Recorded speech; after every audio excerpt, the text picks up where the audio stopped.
बन सकते हैं। अभी यहाँ पर इतने ऊपर फूल भी नहीं है। चाचा ये सवेरे सवेरे क्या मेरे को यही देखने का है क्या? अभी यहाँ पर इतने ऊपर बंद करो इनकी बात। कर्म करो, भगवान से डरो। बिंदास काव्या एक इंडियन यूट्यूबर या फिर कहीं एक ब्लॉगर। अब देखो कहा यह जाता है, सुना ये जाता है कि बिंदास काव्या जो है वो एक फैमिली ब्लॉगर है, फैमिली फ्रेंडली कंटेंट बनाती हैं। हाँ बिल्कुल सही बात है, क्योंकि जिस दिन मैंने सबके सामने टीवी पे इनके ब्लॉग्स अभी तो ब्लॉग चलाए भी नहीं थे, सिर्फ थंबनेल खोल के दिखाए थे। और जैसे ही थंबनेल देखे तो मेरी पूरी फैमिली ने फ्रेंडली तरीके से मेरी जो हजामत बनाई थी वो मुझे आज भी याद है।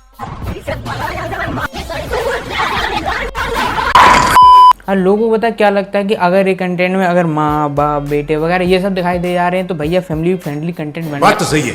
बन गया। इस हिसाब से फैमिली फ्रेंडली कंटेंट बनता है तो बीबी की बात का जो चैनल है वो इस दुनिया का सबसे बड़ा फैमिली फ्रेंडली कंटेंट है। माँ की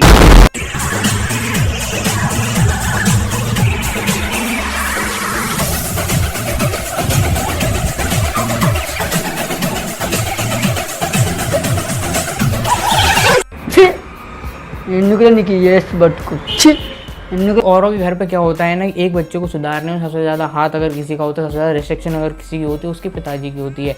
पर यहाँ पे उनके कुछ अलग ही है। ये जितनी ज़्यादा उल्टी सीधी हरकतें करते हैं, ये जितना भी हरकतें करते हैं आप समझ सकते हो उल्टी सीधी हरकतों से, ये सारी हरकतें इनके पिताजी की अगुवाई में होती है। क्योंकि ये जो कुछ भी करते हैं अपने पिताजी कहने पर करती है, जो कुछ भी कंटेंट बनता है ये पिताजी करने पर करती हैं।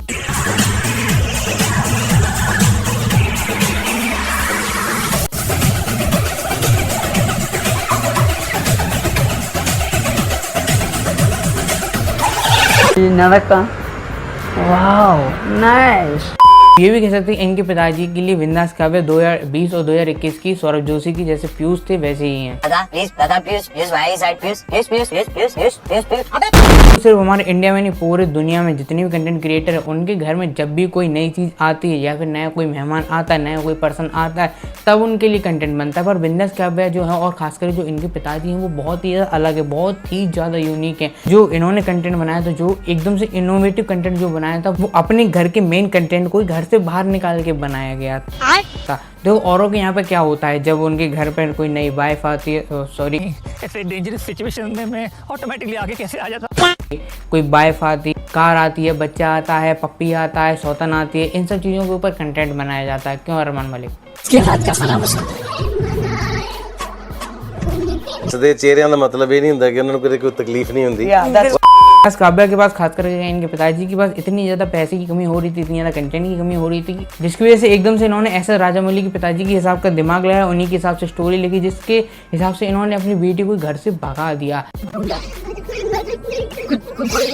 पुलिस भी कोई एक्शन नहीं ले रही। हमने एफआईआर किया, हमने पुलिस के कमिश्नर ऑफिस जाके, औरंगाबाद कमिश्नर ऑफिस जाके, पुलिस कुछ नहीं कर रही, सिर्फ हम ढूंढ रहे। अभी तक पुलिस स्टेशन से एक फोन नहीं आया और पूरी न्यूज़ मीडिया में आ गई और ये बातें चलाई कि हमारे साथ तो कोई है ही नहीं, पूरी पुलिस हमारे अगेंस्ट है, हमने कितनी भी जगह मांगी कोई पुलिस हमारी मदद ही नहीं कर रही है। और जब वो बाद में खुद वापस आ गई तो उसके ऊपर खुद सिनेमैटिक एक डॉक्यूमेंट्री वीडियो बनाने में लगे हुए। बहुत गिल्टी फील हुआ कि मेरी वजह से सबको बहुत प्रॉब्लम क्रिएट हो रही है और इसी गिल्ट का मैंने बहुत गलत डिसीजन लिया और सीधे और इतनी ज़्यादा ब्रेन वॉश अपनी बेटी को कर रखा है कि उस वीडियो में भी एक भी गलती अपने घर वालों के ऊपर नहीं निकाली है। मैंने जाते जाते ये जो बच्चे यहाँ पे खेल रहे थे इनसे पूछा कि मम्मी पापा को तुमने कहीं, जितना भी कंटेंट बनाया गया अपनी अगुवाई में बनवाया गया, पूरी डॉक्यूमेंट्री वीडियो अपनी अगुवाई में बनाई गई और बहुत अच्छे से ध्यान रखा गया है कि बेटी गुस्से में आके, पागलपनी में आके, वॉइस ओवर के टाइम पे ना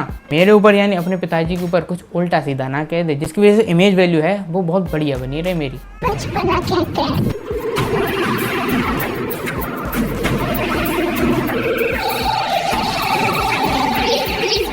वाह क्या एक्टिंग कर रहा है, वाह क्या एक्टिंग कर। देखो सोशल मीडिया पे शायद बिंदास काव्या अकेली ऐसे इंसान होगी जो अपने कंटेंट के ऊपर इतनी ज़्यादा ट्रोल नहीं हुई जितनी उसके थंबनेल और ट्विटर पे जाके उल्टे सीधे ट्वीट देने की वजह से इतनी ज़्यादा ट्रोल हुई हैं। जी हाँ बिल्कुल सही बात है ये, क्योंकि इनकी वीडियो तो भी नॉर्मल होती हैं पर जैसे इनके थंबनेल होते हैं वो माशाल्लाह होते हैं। क्या ये क्या पक रहे हो माँ? जी हाँ अभी तो कुछ नहीं कह सकते पर पहले तो ऐसे ही थे, क्योंकि इस टाइम पे वो प्राइवेट कर दिए गए हैं ना, क्योंकि एविडेंस ही ना बचे।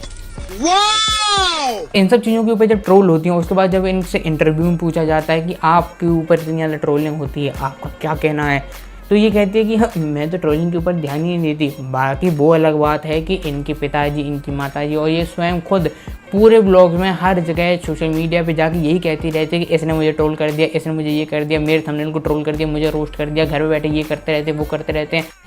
तो आप दोनों अपने ट्रोल्स के साथ डील कैसे करते हो? तो मेरा तो एक ही फंडा, उनसे डील क्यों करना, अपना टाइम क्यों देना उनको डील करने के लिए? आपके पास और कोई काम नहीं है, आप अपना काम पे फोकस करो, काम पे ध्यान दो, उनको ट्रोल करने दो, वो तो वही करेंगे। कोई घर में बैठ के ट्रोल कर रहे हो, क्या कर रहे हैं? आप आओ ना स्क्रीन के सामने आओ, ऐसे एक लाइन बोल के दिखाओ, हम बात करके दिखाओ।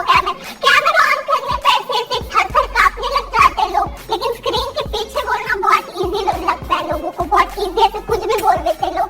तो मैं बोलती हूँ यार छोड़ो इनको क्यों इतना ये दे रहे, भाव दे रहे, छोड़ दो उनको उनके पे। हम अपना काम पे फोकस करते हैं, वो देखते रह जाएंगे, हम चांद पे चले जाएंगे, वो वहीं पे बैठे रहेंगे। इतने इंटरव्यू में भी पहले जाके ये कहा कि हाँ मुझे तो ट्रोलों से फ़र्क ही नहीं पड़ता, ये ट्रोल वाले तो फालतू के लोग हैं, और बाद में उसी के ऊपर 10 घंटे का ज्ञान दे दिया।